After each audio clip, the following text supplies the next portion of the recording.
나훔서 1장의 말씀을 가지고 하나님의 두 얼굴에 대해서 우리가 함께 이야기를 나눠보려고 합니다. 왜 하나님의 두 얼굴이라고 하는가 하면은 여기에 아주 중요한 뜻이 담겨져 있습니다. 여러분, 요즘에 마블이라고 굉장히 유명한 영화 제작사가 있습니다. 그런데 여기서 그 어벤져스라는 시리즈가 굉장히 선풍적인 인기를 끌고 있는 그런 영화인데요, 그 어벤져스의 주인공 중에 배너 박사라는 분이 나옵니다. 이 사람이 우리가 아는 두 얼굴의 사나이입니다. 이전에 과학자 배너 박사는 그 불의의 사고로 사랑하는 아내를 잃게 돼요. 그런데 자기가 아무 힘이 없기 때문에 사고로 죽는 아내를 그냥 지켜볼 수가 없었어요.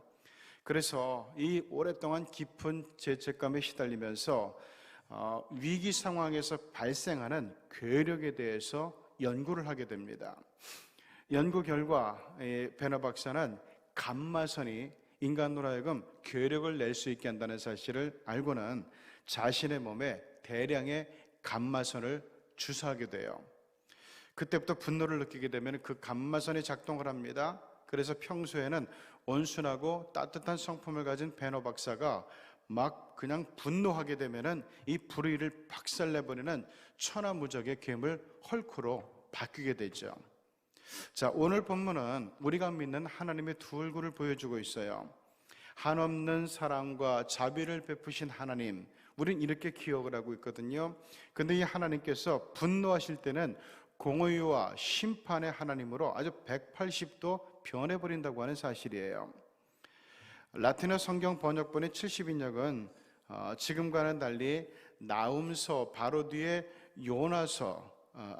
나훔서를 요나서 바로 뒤에 위치를 시키고 나훔서는 요나서의 후편이라는 이런 인식을 줬어요. 우리가 알다시피 요나서는 하나님께서 요나 선지자를 아수르의 수도였던 니느웨로 보내셔서 저들에게 하나님의 경고를 전하는 이야기를 다루고 있어요. 당시 니느웨 백성들은 다 같이 회개하면서 하나님 앞에 나와 심판을 면하게 되죠. 자, 그런데 그때부터 100년이 지났어요. 아수르 백성들은 다시 하나님의 말씀을 저버리고 다시 악을 저지를 뿐만 아니라 특별히 하나님께서 아끼시는 하나님의 백성 이스라엘을 수없이 괴롭히고 마침내 멸망해버렸어요. 그러자 이번에 하나님께서는 선지자 나훔을 통해서 이 아수르의 심판과 멸망을 선포하고 있는 거예요. 그러니까 요나서는 아수르에 대한 하나님의 사랑을, 그리고 나훔서는 하나님의 분노와 공의를 보여주면서 우리에게 하나님의 두 얼굴을 보여주고 있다는 그런 말씀입니다. 대부분의 사람들은 사랑과 공의가 하나일 수 있다는 사실을 대부분 망각해요. 잘 이해하지 못해요. 사랑은 끝까지 사랑이어야지 하고 우리는 어떤 좋은 의미로 얘기를 하죠. 더더욱 우리가 믿는 하나님은 늘 사랑과 자비의 하나님이기를 바라고 있어요. 이러다 보니까 사람들은 하나님의 분노에 대해서 굉장히 당황스러워하곤 합니다. 그런데 분명한 것은 사람들의 분노와 하나님의 분노는 격이 다르다는 거예요. 오늘 본문은 하나님의 분노의 성격을 우리들에게 잘 보여주고 있습니다. 첫째는 3절에 보면은 여호와는 노하기를 더디하시며 이러면서 노하기를 더디하시는 우리 하나님의 분노에 대해서 이야기해요. 여러분, 사람들의 분노는 대개 한꺼번에 팍 폭발하는 경향이 있죠. 제가 몇 달 전에 그 분당에 갔다가 오면서 그 분당 수서간 도로를 타고 오는데요. 그런데 뒤에서 막 빵빵대고 막 난리예요. 제 뒤를 따라오는 차가. 보니까 이 두 차가 막 경쟁을 하는 거예요. 막 앞서거니 뒤서거니 하면서 험하게 운전을 하는 거예요. 서로를 위협하면서. 그러다가 결국에는 두 차가 쾅 하고 부딪히고, 그리고 운전자가 차에서 내리더니만은 멱살을 잡고 막 싸우기 시작하는 거예요. 제 뒤를 따라올 때부터 그런 것 같아요. 그러니까 보니까 한 차는 빨리 저쪽으로 이 옆에 달리던 차를 추월을 해가지고 저쪽으로 빠져나가려고 그러는 거고, 지금 이쪽에 있는 차는 아니 지가 빠져나가려고 그러면 왜 꼭 나를 추월을 해가느냐, 내 뒤로 차가 없는데, 그러니까 내 뒤로 오면서 그냥 추월해 나가면 되지, 이놈이 꼭 나를 추월을 해가지고 저쪽으로 빠져나가려고 그런단 말이죠. 그러다 보니까 안 비켜주려고 그러고 이 사람은 굳이 저 차를 앞질러 가지고 저쪽으로 오른쪽으로 빠져나가려고 그러고 뭐 결국 그러다가 큰 사고가 났던 적이 있어요. 자, 이게 사람들의 분노의 모습이에요. 그 순간 참으면 되는데 이게 잘 안 돼요. 그러나 하나님은 굉장히 달라요. 하나님의 분노는 굉장히 더디 진행이 돼요. 일단 참으시면서 죄인들이 회개하고 돌아설 수 있는 기회를 주시죠. 하나님은 참으시면서 선지자를 통해서 권면하시면서 경고의 말씀을 주시면서 그리고 분노하시고 심판하시는 이런 루틴을 갖고 있어요. 이게 하나님과 이스라엘의 관계, 그리고 하나님과 아수르의 관계 속에서 하나님의 이런 모습을 잘 보여주고 있어요.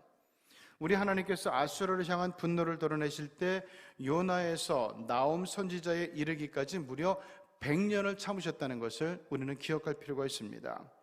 그마저도 당장 징계하고 심판하신 게 아니에요. 나움 선지자로 하여금 하나님의 분노와 하나님의 경고를 전하시면서 조금이라도 더 기회를 주려고 애를 쓰는 하나님의 모습이 나움서에 녹아 있습니다. 이렇게 하나님의 분노는 사람들의 분노와는 달라요. 무척 더디게 느껴질 정도로 오래 참고 기다리면서 최대한 돌이킬 수 있는 기회를 주시는 겁니다. 시편 103편 8절을 보면은 다윗은 이렇게 하나님에 대해서 고백을 해요. 여호와는 긍휼이 많으시고 은혜로우시며 노하기를 더디하시고 인자하심이 풍부하시도다. 다윗도 유부녀였던 밧세바를 간음한 적이 있었어요. 그리고 그 죄를 덮기 위해서 남편 우리아 충성스러운 부하를 최전방에 보내서 사지로 내몰아서 죽음에 이르게 했던 전력이 있어요. 이것은 율법적으로는 마땅히 죽임을 당해야 되는 중죄예요. 그러나 하나님께서는 분노하시기를 더디하면서 다윗이 회개할 수 있도록 기다려주셨던 것을 우리는 너무나 잘 압니다. 이렇게 하나님의 분노는 화를 폭발하는 것이 목적이 아니라 회개하라고 촉구하는 것이 목적이에요. 그래서 기다리고 참으면서 회개하고 돌아올 기회를 주시는 거죠. 그럼에도 어느 순간까지 돌아오지 않으면 최후의 수단으로 징계하고 분노하고 심판을 하시는 거예요. 자, 그 다음에 2절을 보면은 여호와는 질투하시며 보복하시는 하나님이시니라. 여호와는 보복하시며 진노하시되 자기를 거스르는 자에게 여호와는 보복하시며 자기를 대적하는 자에게 진노를 품으신다라고 얘기합니다. 그러니까 하나님의 분노의 두 번째 속성은 뭐냐? 대적자에게 분노하시는 하나님이에요.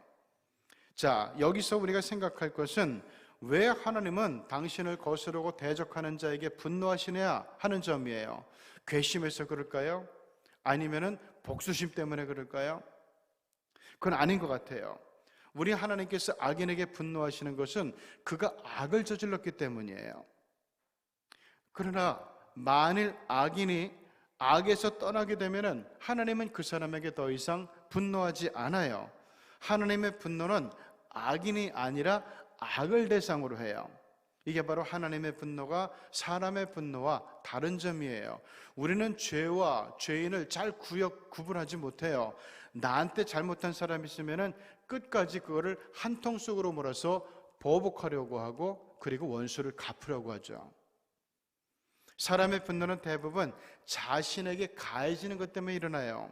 배반을 당할 때, 억울한 일을 당할 때, 괴롭힘을 당할 때 자기를 대적하고 모함하고 음해한 사람에 대해서 분노를 일으키죠. 네가 나한테 어떻게 이럴 수 있어? 두고 봐라. 내가 너를 절대로 가만두지 않을 거야. 이게 사람들이 하는 분노의 양태예요. 그러나 우리 주님은 이렇게 분노하지 않습니다. 누가복음 23장 34절에 예수님이 그걸 보여주죠. 아버지, 쟤들을 용서해 주세요.